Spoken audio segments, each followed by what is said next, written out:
So, ito guys, ito yung sinasabi ko sa inyo, ayun, nakikita nyo yung bilog na yan, ayun, yung may grasa na blue, nilagyan ko yan ng na high temp na grasa.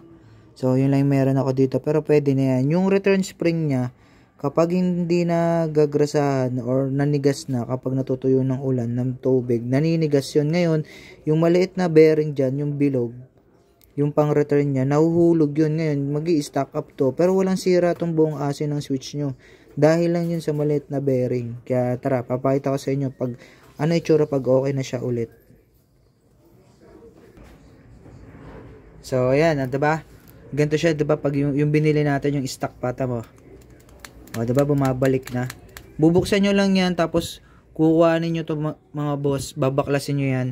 Para makuha nyo yung spring na yun, no? Ito, yung cover na to. Tapos, ibabalik nyo yung bearing na makukuha nyo doon, tapos lagyan nyo ng grasa para bumalik siya. Mag-return siya, no?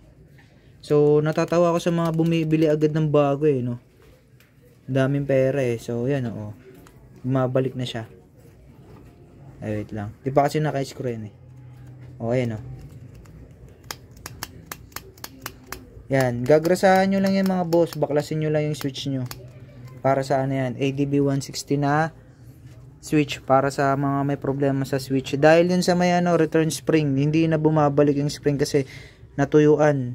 Kapag hindi pa nabubuksan kasi syempre sa stock ng kasa kasi konti lang yung grasa na nilalagay. Yung maliit na spring na yun, kapag natuyuan, yun, mag-stack up siya. Tapos mahulog yung bearing na nasa loob nun para bumalik tong switch. So, ganun lang kasimple. Buksan nyo lang, lagyan nyo ng grasa. Tapos okay na ulit.